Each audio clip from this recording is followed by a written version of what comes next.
And so, I was born. The first people I remember seeing were the old man, the old lady, and their daughter, Heather. After they'd said hello, the old man powered me down so he could install some software. I could tell they were nice people. The old man didn't give me a silly voice or stupid personality. And the old lady didn't dress me like a clown. Although for some reason, Heather really didn't like me. Once I'd had time to get used to walking, the old man asked me to dash from one end of the room to the other.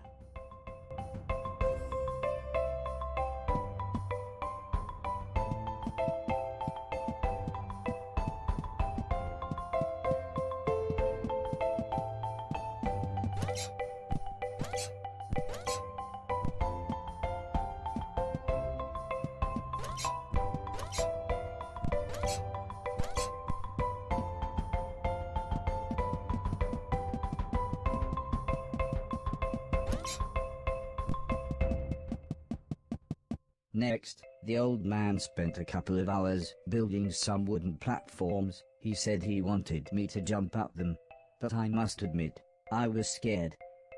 It wasn't until I saw Heather and her mother happily climbing up them that I decided it might be okay.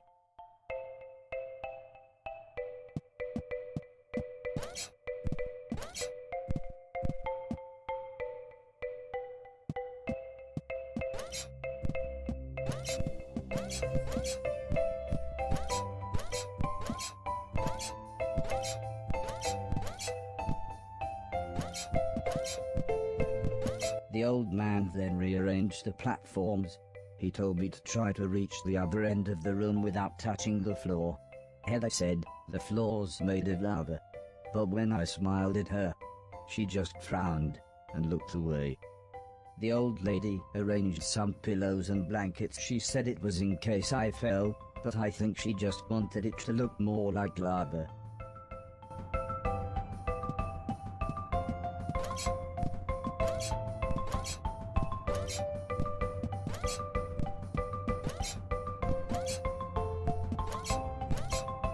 When I reached the other side, the old man just smiled and said, "That'll do, for now."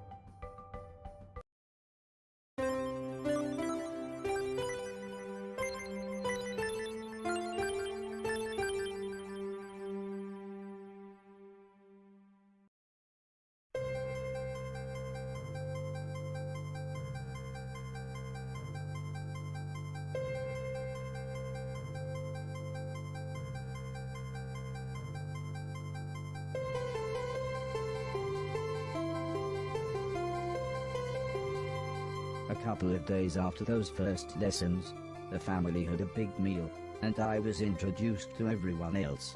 The professor was the old man's brother. He was very quiet, and always seemed to just kind of stare at me. He had lived with the old man for 5 years. The house was so huge they barely saw each other. He preferred instead to stay in his room, leaving everything up to his butler, Mr. Deck, as he insisted everyone call him, although the professor always called him Anton. For a while, he called me the yellow bastard, but the old man made him stop, as he thought it sounded racist. Mr. Silton was the old man's driver. Before he worked here, he'd gotten in with some bad people and was the driver in a post office robbery, although it all went wrong for some reason. Mr. Silton showed me a video of his band. I'm sure some people must like it, but I just found it terrifying. Then there was Alice. She was the cook. She was a nice old lady. When she was younger, she had been a TV chef. Then, years later, she had a small part in Coronation Street. Mr. Silton said, before she worked for the old man, Alice was quite a hoarder. She kept old newspapers and bicycles, and something about a poo in a shoebox. The next morning, the old man gathered everyone together to show them what I was capable of. "What else does he do?" asked Mr. Silton. The old man smiled. "He can help around the house." "Could he help me with my newspaper collecting?"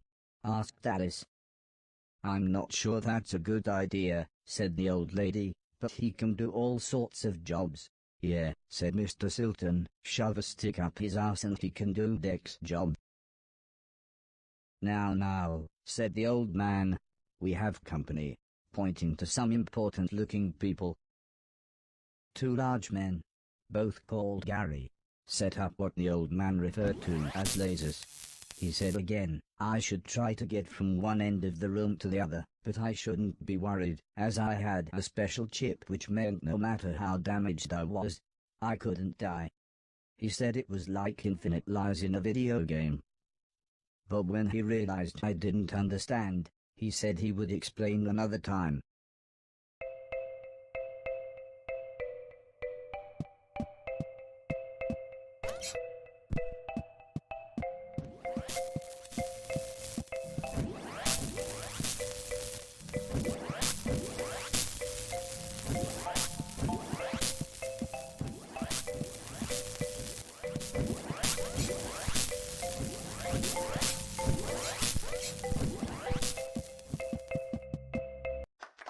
Everybody clapped, except the important-looking men.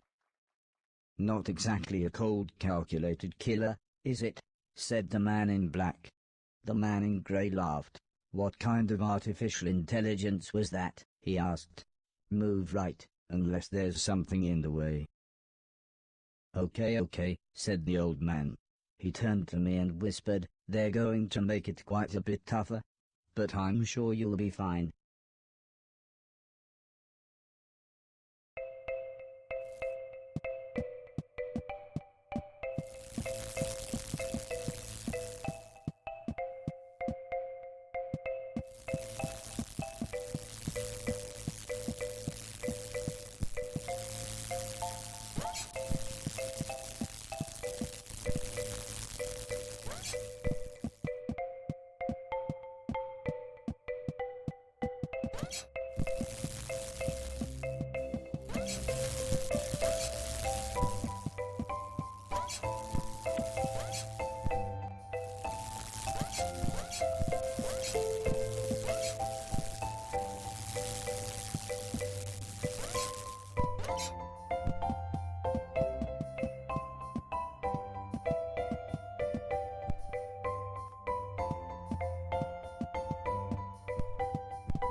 garage, then rearranged the room one last time. The old man smiled. Now, there's no need to look so glum," he said. "I'm still happy with everything you've done today." So this time, I was determined to do him proud.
The old man's friends actually seemed quite happy when I made it through.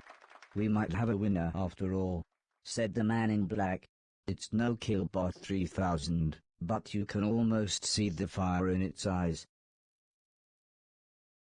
A couple of days later, the old lady said she had a surprise for me, my own room. She also wanted to play me some music. I wasn't sure after what Mr. Silton had shown me.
As if music wasn't amazing enough, the old lady then bought me a television set.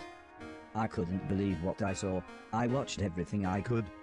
Comedy, drama, horror, sci-fi. Anything anyone wanted to watch, I would happily watch with them. Then one day, the old man set up a small box. He plugged some cables into the television and said, "This is what I meant when I said video games." I played games at every chance I could. I took on everyone. I was unstoppable. I had enjoyed music, film, and television.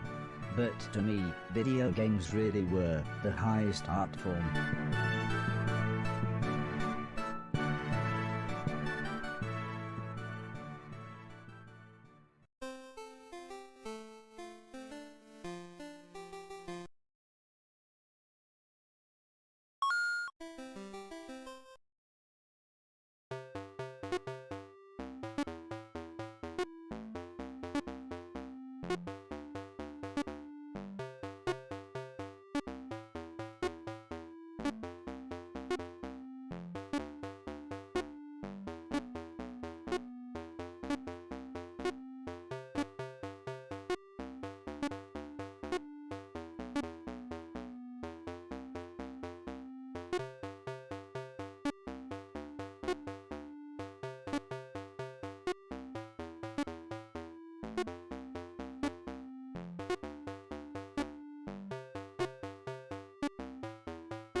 Heather's birthday was a couple of months later. Her mum and dad had bought her a camera and arranged a day out by the sea so that Heather could take some photos, although I really don't think she wanted any pictures of me. When the old man asked the professor if he wanted to go, he frowned and said, "I can't believe you want to spend time with that thing, it could destroy the world." I wasn't sure what he meant, but the old man just smiled and said, "That's what you said about the Game Boy. Anton, how about you?" "I don't think so," said Mr. Deck. "The last time I got in that car, Barry crashed us into a branch of Woolworths. I never would have gone into Woolworths of my own accord." The old man explained that the car was old and the brakes had failed, but Mr. Deck was having none of it. So Mr. Silton drove, and Alice came along for the fresh air.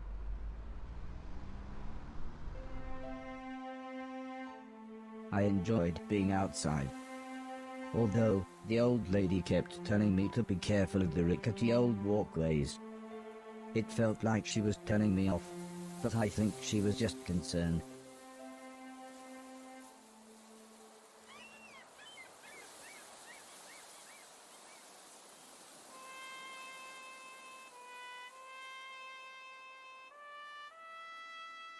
As the old man and I stood on the cliff tops, I could see something in the distance. I wasn't sure what it was, so I asked the old man. He said it was a battleship that had sunk in the 1940s. But he looked so sad when he spoke about war.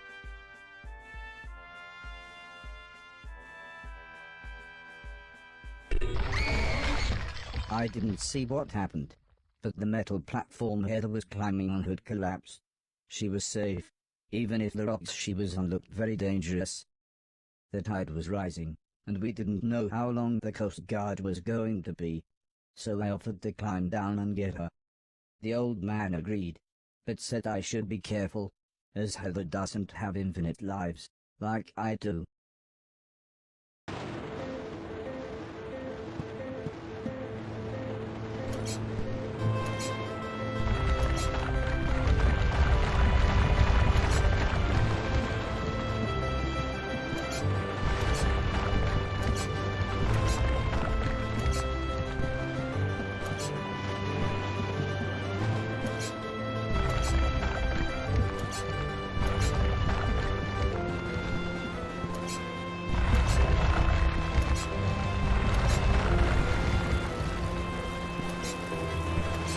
Heather was unconscious, and her leg was broken, so I picked her up as gently as I could.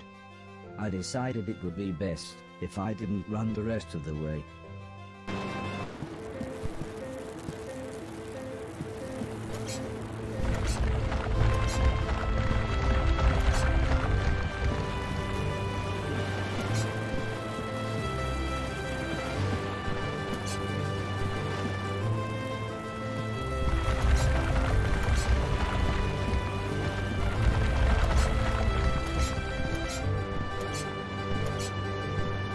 An ambulance had arrived by the time I had made it back to the cliff top.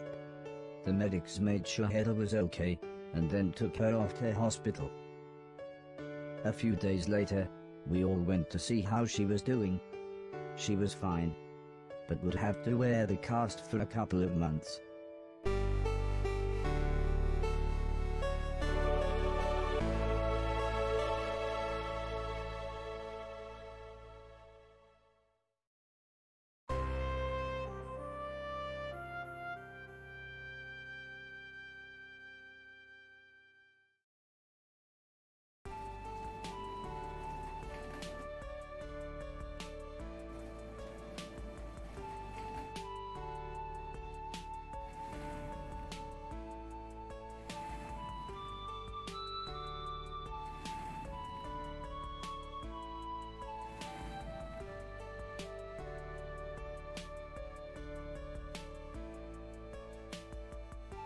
Once Heather got to know me, we became good friends.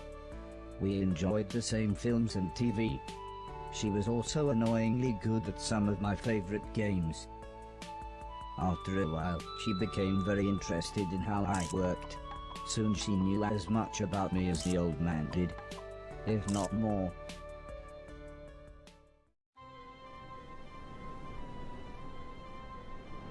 We spent the next couple of months visiting other countries.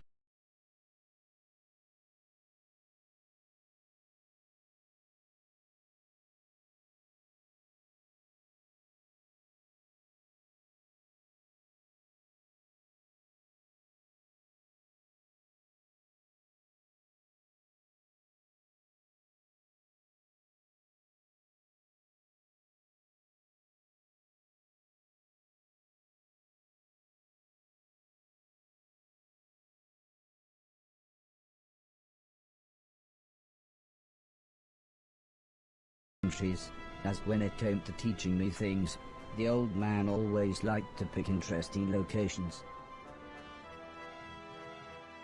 He had explained the basics of mathematics to me at the Great Pyramid of Egypt, taught me history in the dead of night, surrounded by mysterious giant stones, and even showed me science in action high up in a hot air balloon. This is why I was surprised when the old man took me to a restaurant. It was nice, but it seemed very somber compared to the previous grand locations. He said he just wanted to chat, and this was nice and quiet. Plus it was his favorite place to eat. We talked about life, the universe, Douglas Adams, everything really. When I asked him why were we here, why did we exist, he just smiled and said, life is like a game, just don't expect to be finished anytime soon. When I looked puzzled, he said, well, everyone should have a purpose. So I asked him, what's my purpose? He thought for a bit, then said, so you want to be a real boy? Which just confused me even more. Eventually the old man said, for now, I want you to help clean things around the house. I must have looked unimpressed, as he then said, okay, I want you to clean 1,000,000 things. It didn't sound like the meaning of life, but I suppose you've got to start somewhere.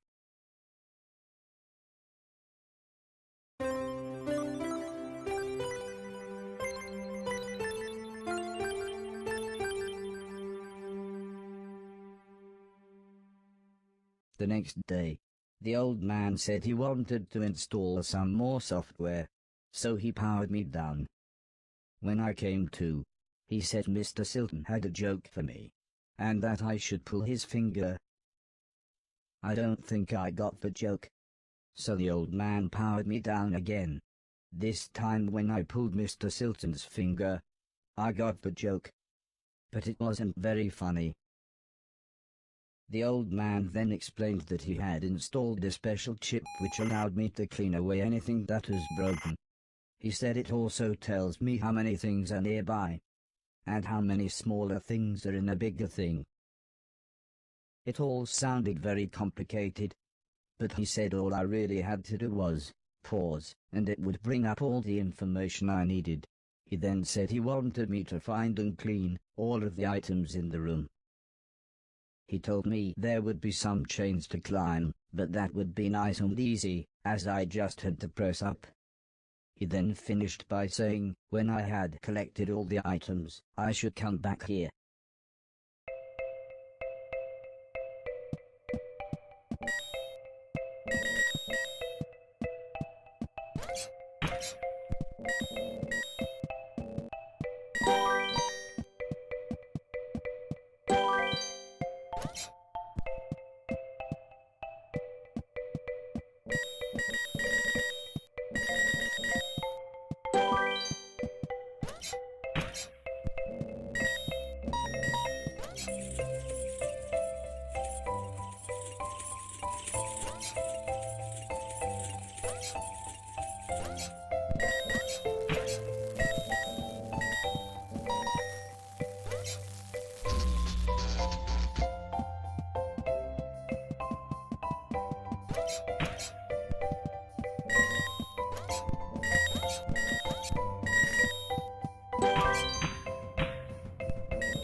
The old man then asked the old lady Heather and I to follow him outside. I was happy too, as it was a lovely hot day. The old man said he was worried that Alice had been hoarding again. She had filled up a small barn with old bicycles and newspapers. Heather said this would be a perfect chance to properly test my new powers. The old man thought for a second, then said, using the steptoe chip, I should find and clean at least 300 things. When we explained to Alice what we wanted to do, she seemed scared. But after the old lady kindly explained that, well, the barn was starting to smell, she said it would be okay. One last thing, said the old man. If you want to use a door, just push up. When I was about to enter the old barn, Mr. Silton said he had seen some mushrooms growing inside. He asked me to give him any that I found. He then winked, but I wasn't sure why.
The old man was very happy with everything that I had cleaned.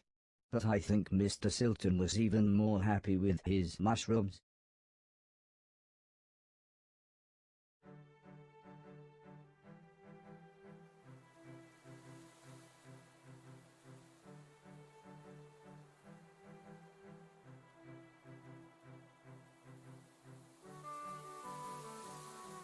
It wasn't the days getting shorter, or the evenings getting colder. It was the falling leaves that really made me feel sad. As we watched the trees blowing in the breeze, the old lady said, "The leaves must fall before the blossom comes." She had already explained the seasons to me, so for once, I actually understood. But it didn't make me feel any better. The old lady obviously had enough of my moping, and said, "Right, next week we're going to have a party." For some reason she insisted that we were all going to wear costumes. Heather was very excited and said, "I've got some perfect ideas."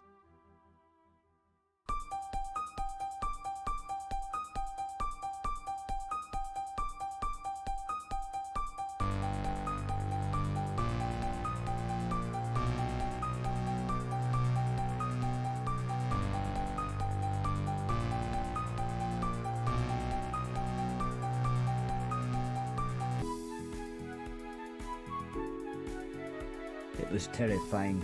Everyone was dressed like someone else. I think I was meant to be some kind of pumpkin, as everyone kept shouting, "It's the Great Pumpkin." Still, at least Mr. Silton was having fun telling everyone his joke. And I suppose Heather's costume was quite flattering. After what seemed like forever, everybody left, and things got back to normal. Heather was allowed to watch a scary film before she went to bed, but I had to help Alice and Mr. Deck clean up. I wasn't happy about this, but the old man said if I was quick, then I could watch the end of the film with them. Alice was vacuuming, and Mr. Deck was taking down the decorations, so I thought I should clean up the plates and glasses.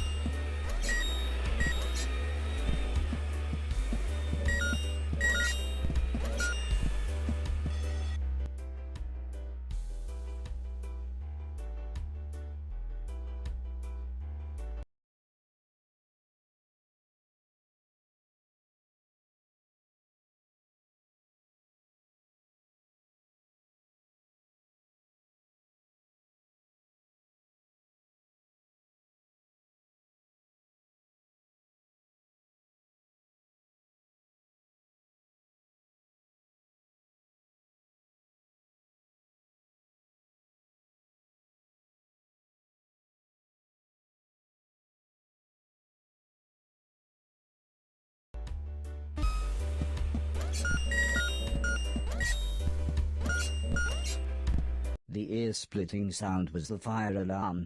As usual, Mr. Deck blamed Mr. Silton, saying he was probably smoking one of his jazz cigarettes. But then the professor appeared. He said that there was something burning in the kitchen. Alice looked confused, saying that she hadn't cooked anything since the morning. We were all surprised when Mr. Deck opened the oven. Inside was a large black cloak and a slightly burnt pair of men's underwear. Suddenly the old lady burst in. She looked terrified. She kept shouting, "There's someone on the roof." When we went outside, it slowly became obvious that it was Mr. Silton.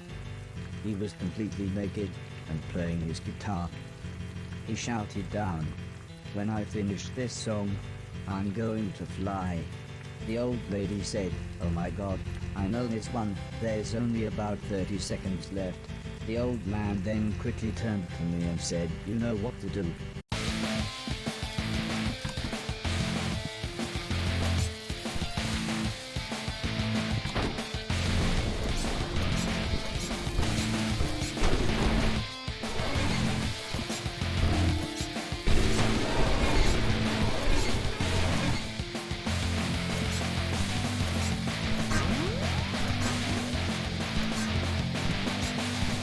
By the time I had made it up to the roof, Mr. Silton was beside the edge. I tried to calm him down, but he was acting even more bizarre than usual.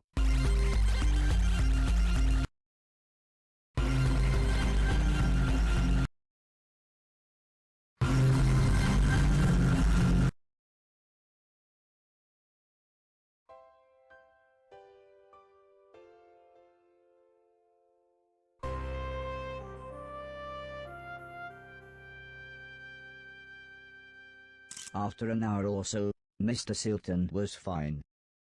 He said he had eaten some bad magic mushrooms. Part of me wondered why he hadn't doubled in size. Still, he was soon laughing and joking with the paramedics. One of them said he looked like the world's worst clown. I don't think Mr. Silton liked that.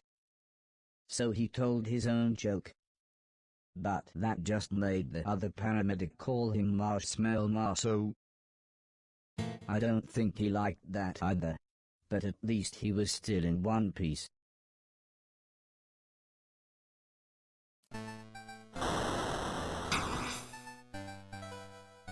A month or so later, Heather and I were playing video games, when the old man said he wanted me to come outside. He said it had been a year since I had arrived, so he had a present for me. He placed the teddy bear high up on a wooden platform. He then told me I should try to pick it up.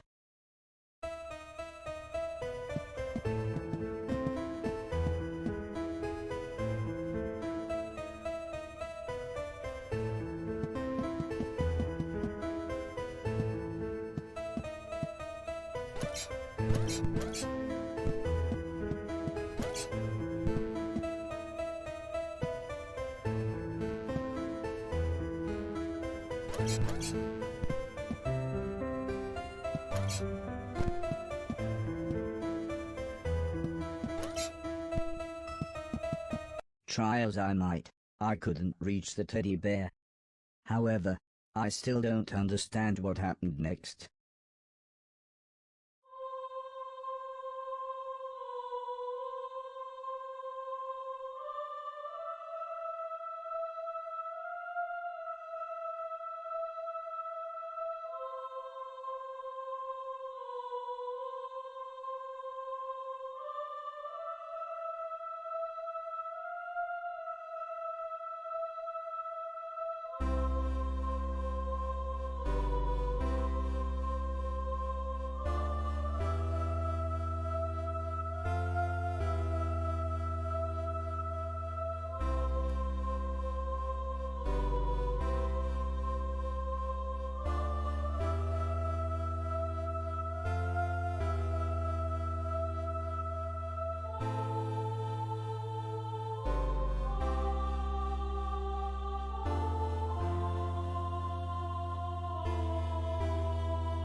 Was I dead? Was this heaven? It sort of looked like the basement bathroom.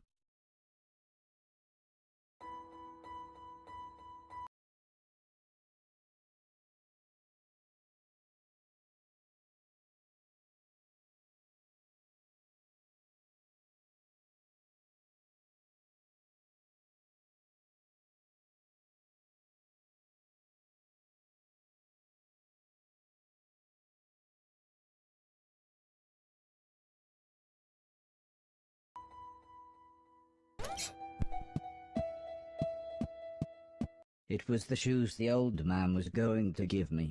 I thought I might as well put them on. They were just the right size. The old man's hat fit me pretty good as well.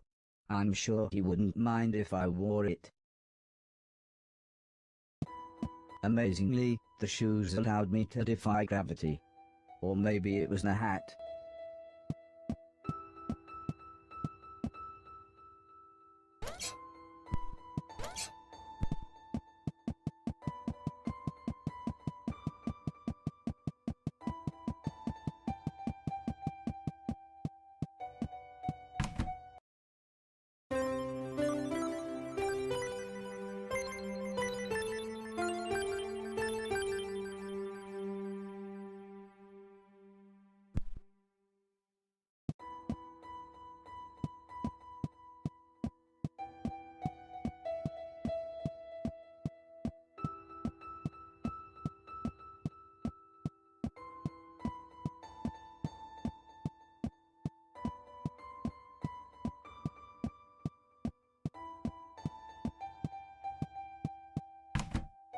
Part of the basement was flooded, and the stairs had collapsed.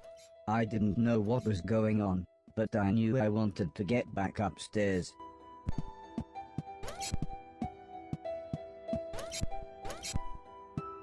The gate was locked. I would need a key to open it. The gate was locked. I would need a key to open it. I had to be careful. The electricity was going haywire in some places.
How long had I been asleep? Months? Years? I was so confused. Where had everybody gone?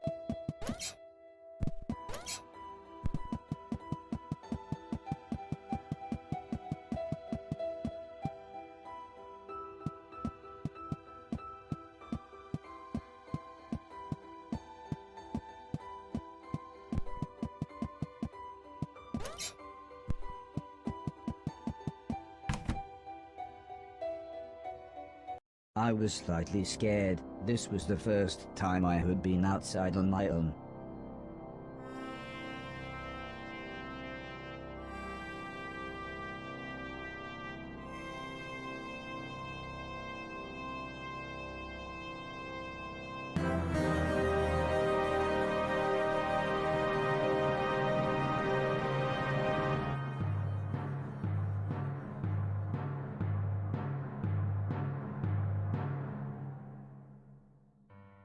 I knew what I had to do. This had to be my purpose. I would clean a million things, so I could become a real boy. Whatever that meant.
The screaming was coming from one of the bedrooms, but the stairs were blocked by a wall of fire.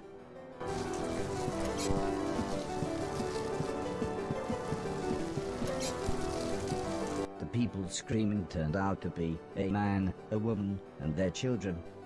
They were confused and terrified. At first the man looked like he was ready to fight me, but after I convinced them that I was there to help, he calmed down. There was no way I could carry them all at once, so the children went first.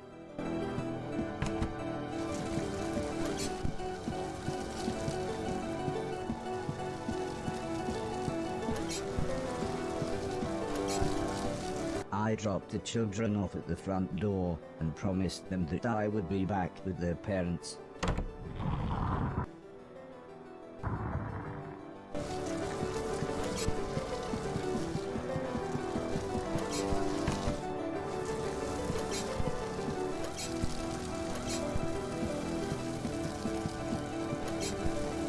The fire was getting much worse, so the woman went next.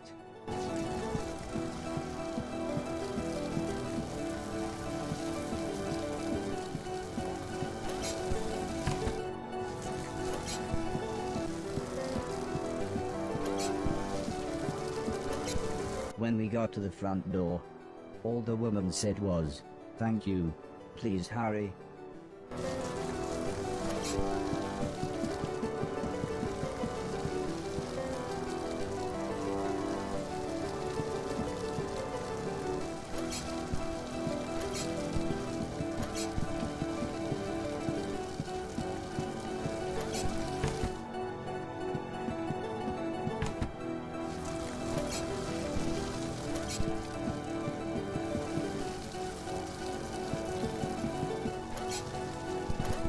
By the time I managed to get back, the man was unconscious. I had to pick him up quickly, as I could tell the house was going to collapse at any moment.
I helped the family set up a tent so they had somewhere to stay.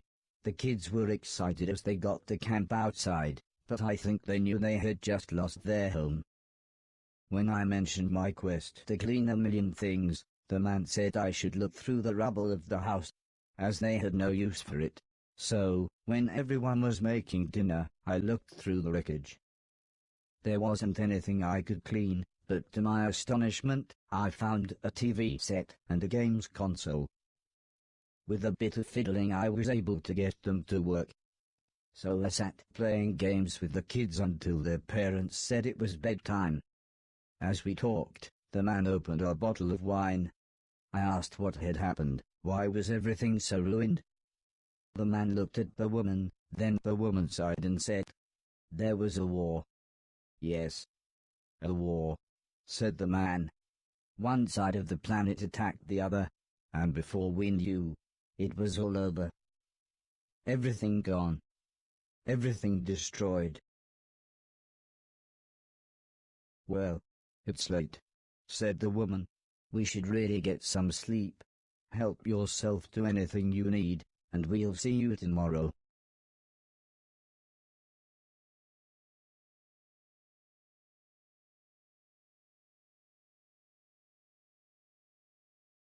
In the morning, I asked the man if he knew what had caused the fire that had destroyed their house. The man smiled. "Crap old house, bad wiring, constant electrical surges from the unreliable power plant, take your pick." He said, "If we had the money, we'd move to the mainland. But we can barely feed ourselves, let alone buy a new house, so for now we're left here with the rest of the scum." But he did say I should head to the mainland, as there would be plenty there for me to clean, and a better quality of rubbish. The man said, "Before the war, my lovely wife used to be a fisherman." "Fisherwoman? Fishing person?" "I used to catch fish," interrupted the woman, "and, seeing as you saved us all from a fiery end, maybe you would like to borrow my boat to get to the mainland." I was a little scared, but then they gave me some captain software and I was an old salty sea dog within minutes.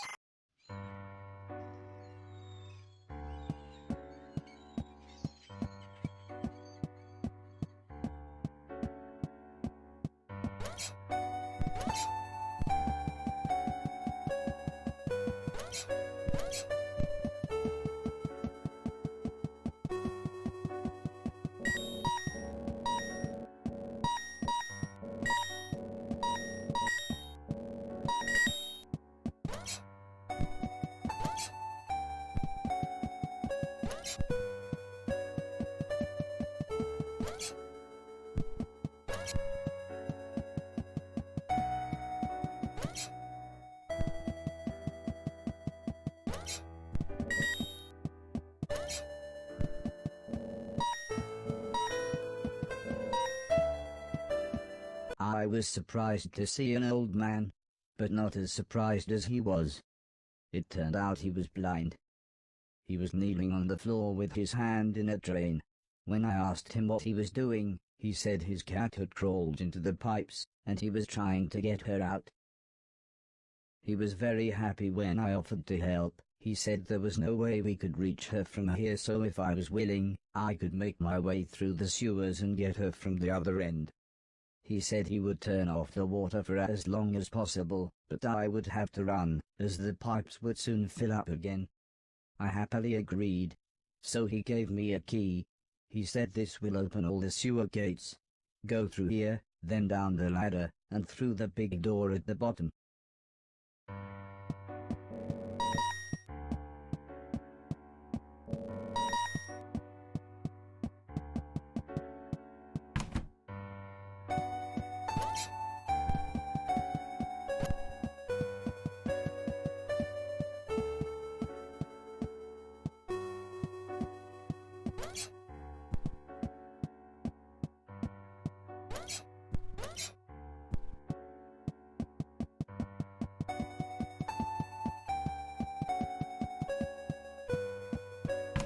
I better run.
I found the old man's cat.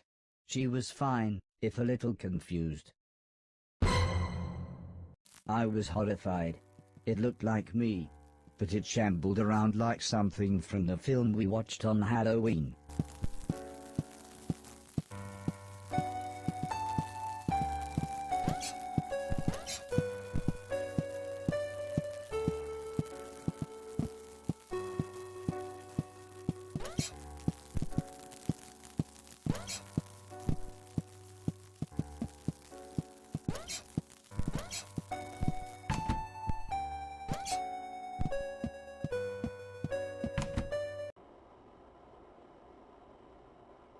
The man was happy to have his cat back. He looked so content with her sat on his lap. I told him about the thing I saw, but he just laughed and said, "Those bastard robots, they're always getting up through the pipes. Don't worry though, it'll never get through the big doors. If I had my way, we'd have blown up the lot of them when we had the chance." I wasn't sure what he meant, but I decided now wouldn't be the best time to tell him I was a robot. The man laughed and said, "Don't worry, I know who you are," and told me that he knew the old man.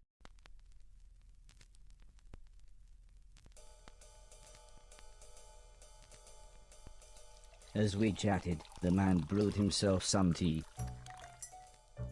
He said that he had worked for the old man. In fact, he had lost his sight in one of the old man's factories. Strangely, he smiled at this thought. He always did me right, he said. When I had my accident, the old man said he would look after me. And he did. He always made sure I had enough money, and he let me move into this old pumping station on his land. Which reminds me, I have something here for you. He rummaged around behind a cupboard. Then he continued saying, the old man wanted you to have this when you were old enough, but fate wouldn't allow it. He passed me a large box. It was empty. I thought about pretending to be excited, but the man said, wait a minute. It's empty, isn't it? He slumped back in his chair. I was robbed a few months ago, he said, almost in a whisper. It's strange, they took practically anything metal, but left loads of food and a brand new saxophone. The man looked sad, so I thought I would try to change the subject. I told him about my quest to clean a million things. This at least made him smile.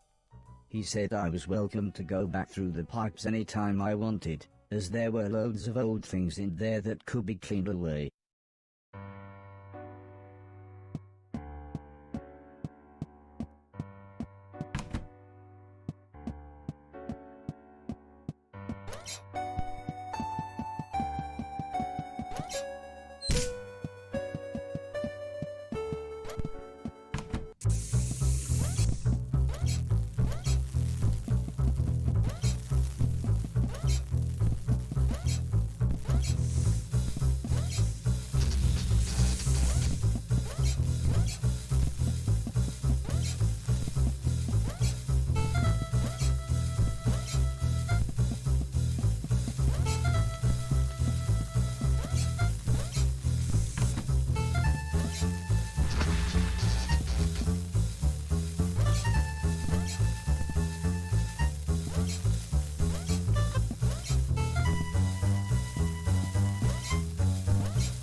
The gate was locked.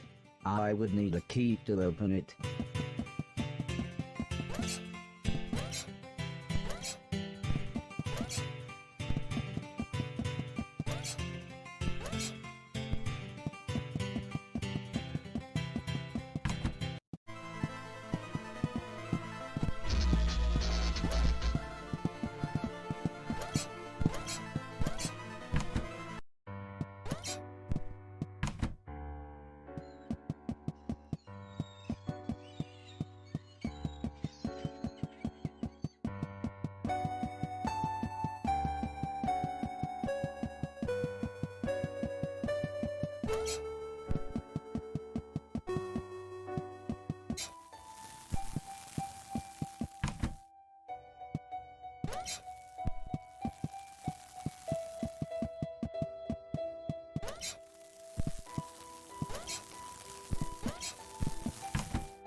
took the fisherman's boat to the mainland.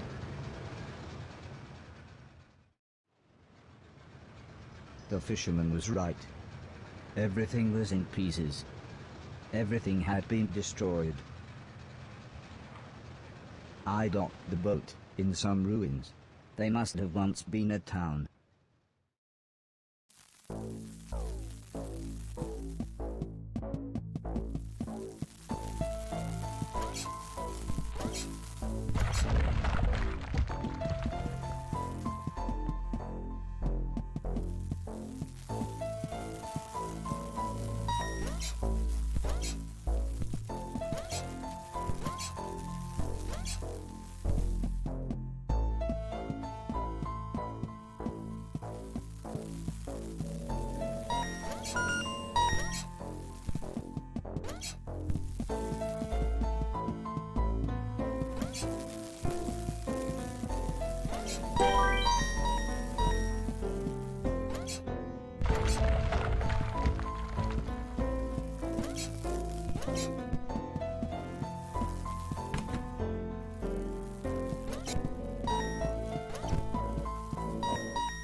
I was confronted by a lovable fat old dog. He almost looked pleased to see me. Suddenly, 3 men appeared holding large guns. Or at least 2 men and what looked to be a pregnant woman. Incredibly, it was Mr. Silton. "I thought you'd been shut down," he said. "I mean, it's been years." "I'm not really sure what happened," I replied. I then told him about me cleaning a million things. He laughed and said, "Nothing changes." He then showed me into what was surprisingly a really nice house. "Please excuse my husband," said the pregnant lady. "I'm Edwina, but everyone calls me Eddie. I believe you know this idiot. And that's Preston." "We've met," said the small man. "It was me that delivered that thing, remember?" "All you used to deliver was weed," mumbled Mr. Silton as he put the dog dish on the floor. "And I was there that night, when this twat was off his face on mushrooms. Thanks for letting me and the dog stay, by the way." "Yeah, well, we like the dog," said Mrs. Silton. "And I suppose I've got you to thank for us meeting. What were you giving Barry those dodgy magic mushrooms?" She pulled out an old photograph. It was one that Heather had taken the night I had saved Mr. Silton.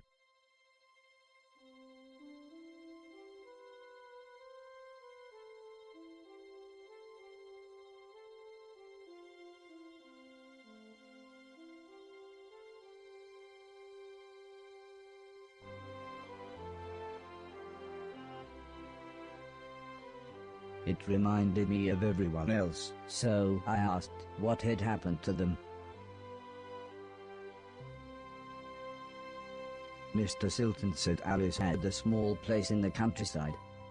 The professor had holed up in one of the old man's factories. Mr. Deck was, believe it or not, now a presenter on the only state television channel. And Heather and her mother lived on a government compound where they both worked.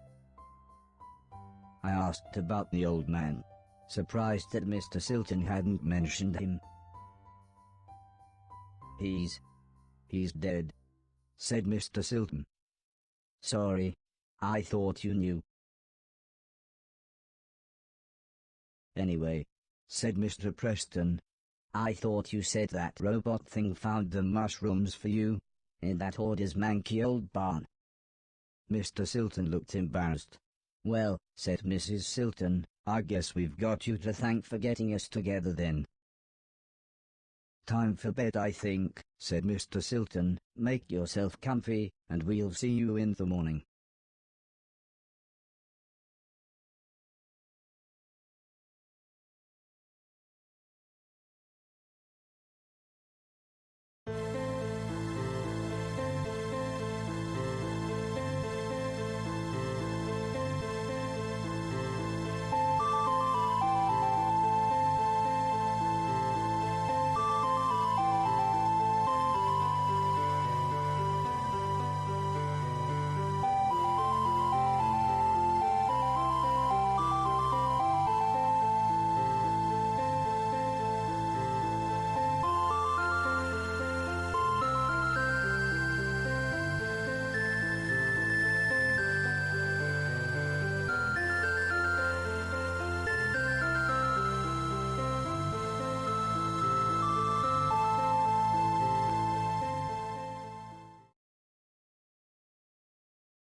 The next day, I thought it might be a good time to ask about the war.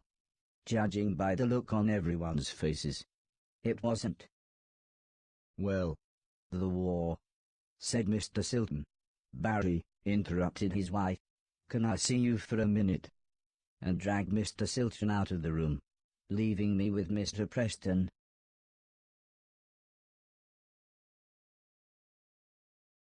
All of a sudden, Mr. Silton appeared. "How about a tune-up?" he said. Mrs. Silton started to make some food, and Mr. Preston was playing with the dog, leaving me to chat with Mr. Silton. I said that I really wanted to see everyone else, but Mr. Silton said that it wouldn't be that easy. Traveling now, especially for a robot, is complicated. Go back to the house, you could even do some cleaning. Wait there and I'll work out a way to get you to each of them. I told him that I couldn't get into the main house because the hallway ceiling had collapsed. "I have just the thing," said Mr. Silton, as he pulled some sort of card out of his pocket. "If you can get into the caves under the church next door to the house, you can use this security pass to get into the old man's laboratories. You can get into the main house that way." I was so excited I would be able to get back into my old room. I said thanks, and made my way to the front door. "Also, I think you might be able to help us out," said Mr. Silton, "but we'll meet up back at the old man's house in a couple of days. You head there and we'll see you soon."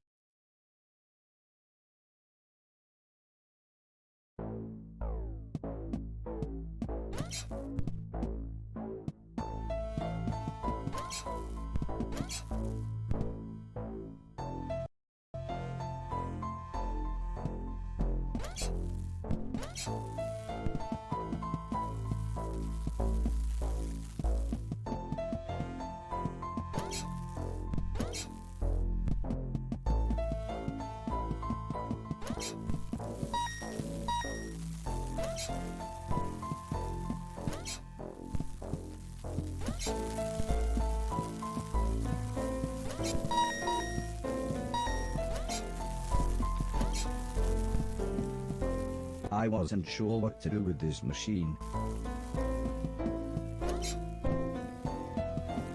The huge door was sealed shut. I wasn't sure how to get inside.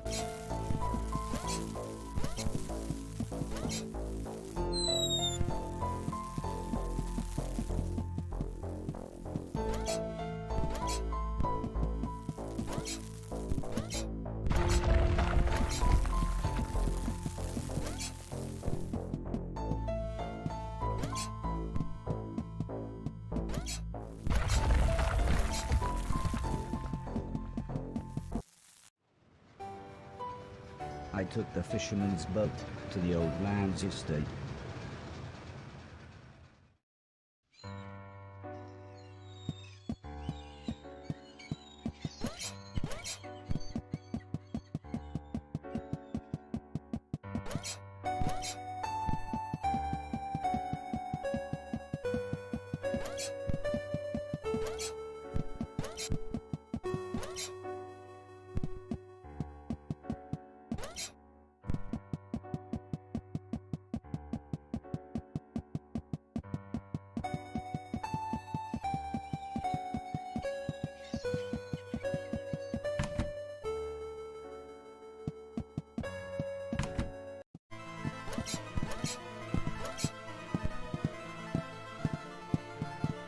As I walked through the old church ruins, I was surprised to hear Mr. Silton calling me. He said he had forgotten to give me something, and the church's community hall would be the perfect place to try it out.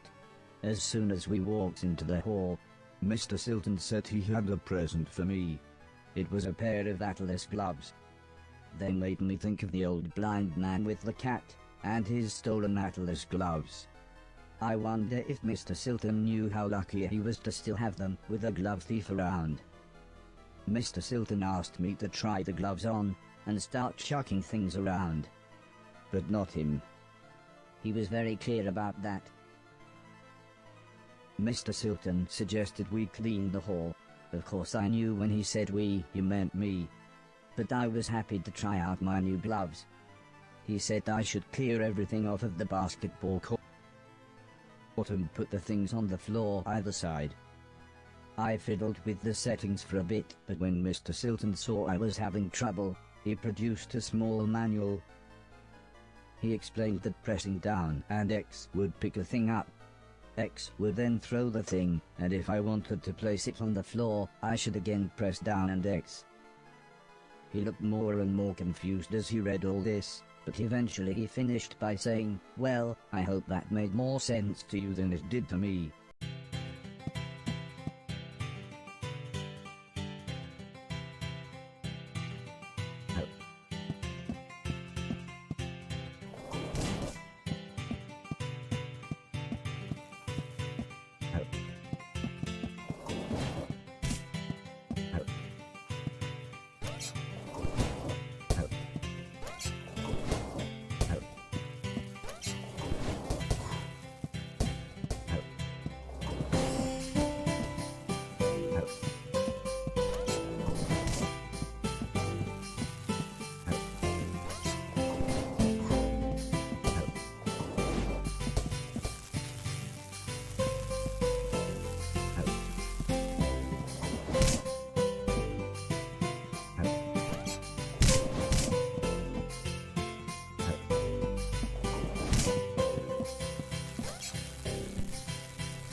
Mr. Silton sounded slightly annoyed when he said, "Come on, take all the stuff off the basketball court and chuck it either side."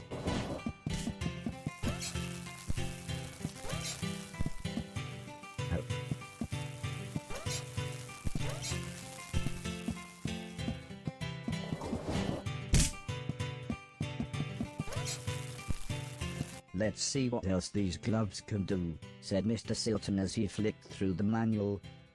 He actually looked quite excited when he explained that holding X while walking into or under a falling thing would allow me to catch it. I must admit, I was then really happy when he suggested we make it a game, and I try to catch 10 basketballs.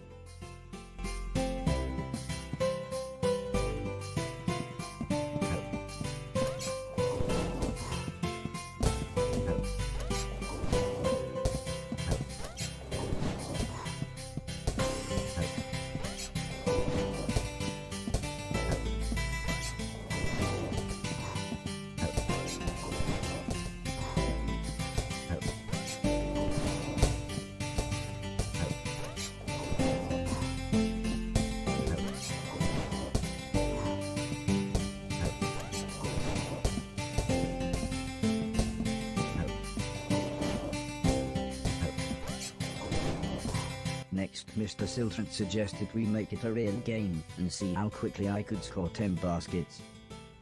I enjoyed this so much. It felt just like the good old days.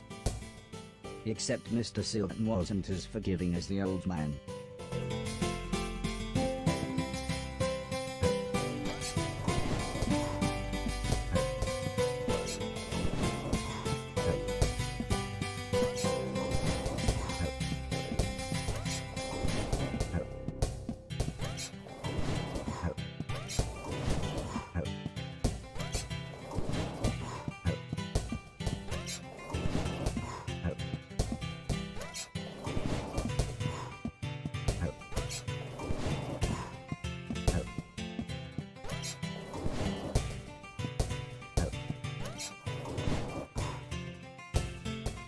When I'd scored 10 baskets, Mr. Silton gave me what he called a high five.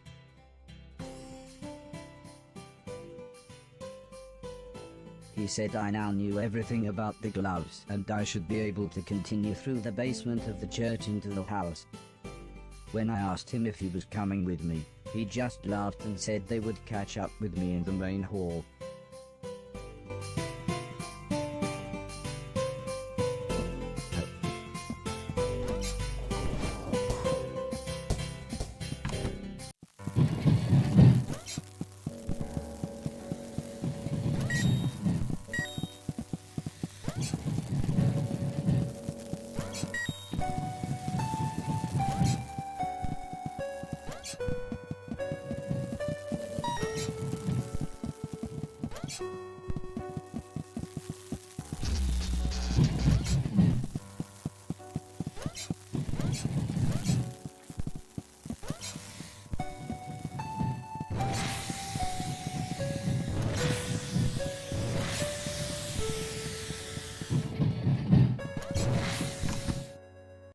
I was stood in a gigantic cavern.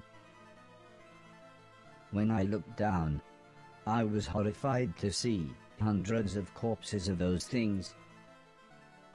As horrible as it sounds, my steptoe said they were things to clean. So clean them I would.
That must be the door Mr. Silton talked about.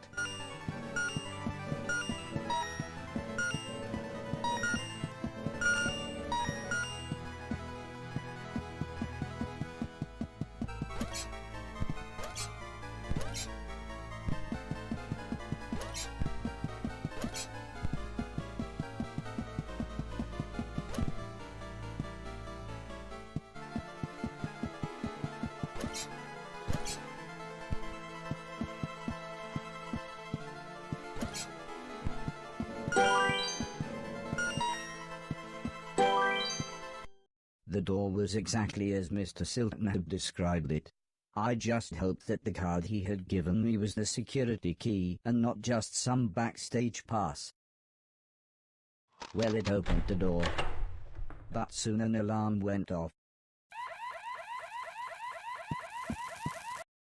Something caught my eye. It was a small yellow sphere. The book next to it explained that it was a shield that would automatically take a hit for me when activated. The Y button took the shield in and out of storage, meaning I could save it for when the going got tough. It seemed that I started with 2 slots to carry shields, but I could upgrade to be able to carry more. If both I and the shield died in the same room, the Lazarus chip would bring us both back. It's almost as if the shield needed its sacrifice to mean something. It felt like a true friend, proving that even the simplest of faces can bring out an emotional reaction.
Something literally caught my eye.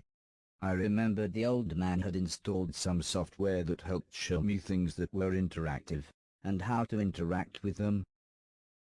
This must be what he was talking about.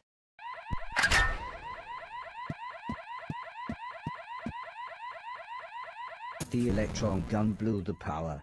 I needed to turn it back on before I could fire again.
This seemed quite valuable.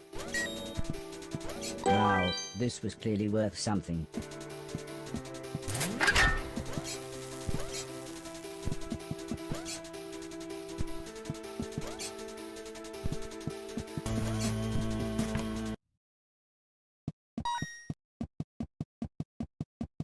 The video recorder's blinking light caught my eye. It must have been years since I had seen a film or TV show. Maybe I could take a little break from my quest and watch the film on the tape. As the video started, I was surprised to see the old man.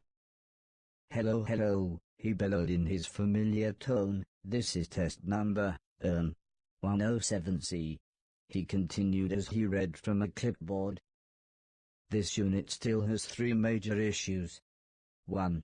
The shell is so incredibly thick that the whole machine is still far too large and heavy. 2. The missile system is too unpredictable and aggressive. And 3. The trade-off between power and intelligence is far too great. I think the military capabilities would be far too dangerous in the wrong hands. I think we would be best to push forward with the Innocence Project." I didn't really understand a word of what he said, and I was slightly disappointed that he had recorded over the film, but it was nice to see the old man's face again.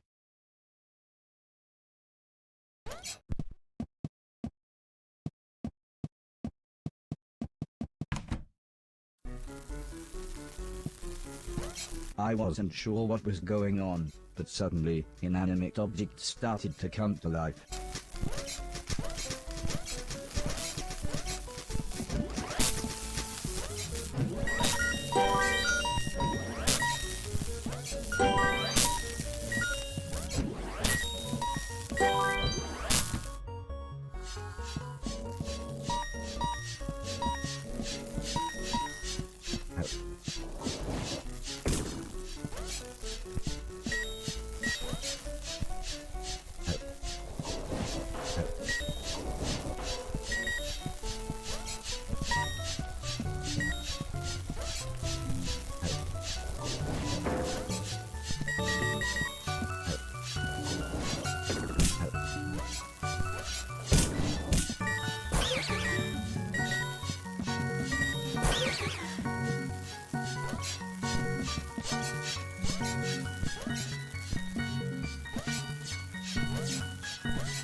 I should try picking that up.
Batteries come in all shapes and sizes.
Seeing another VCR made me wonder if there were any more recordings of the old man.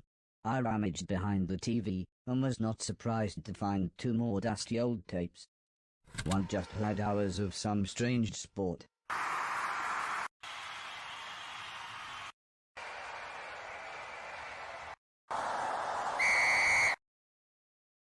But the other had a recording of the old man. "Hello, hello," came his voice again. "Right, this is urgent. Cancel the nanobot program immediately. All production to be stopped. Contain the remaining units in these corrosion-proof canisters." Although I'm sure it's obvious, the old man continued. "We have discovered that they are essentially unstoppable and can form a controlling intelligence around any object.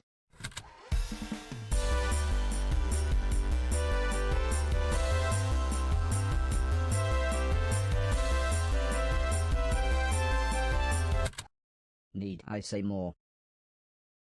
Well, at least that explained why everything moved with minds of their own. I'd never been in this part of the house before, but I figured I would get back to more familiar surroundings once I made it through these laboratories.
Help.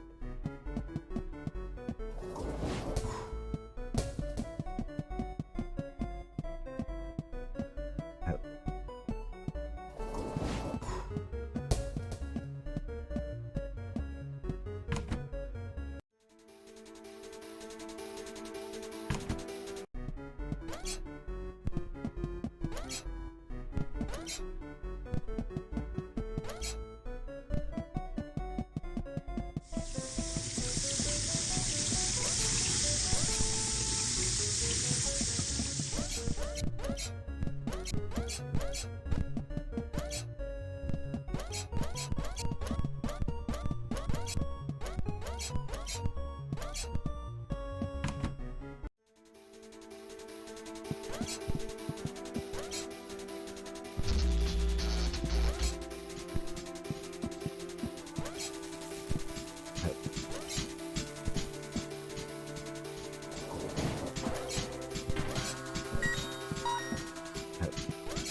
I needed to get back on the moving lift.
door was nailed shut, and my fingers were too large to get a decent grip on the planks. I needed something like a crowbar.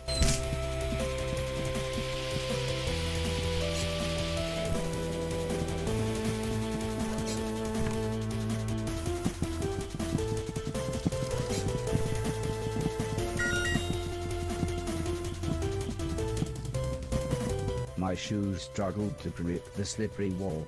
I'd need to keep jumping to climb it.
Knock, knock, chuckled Mr. Silton.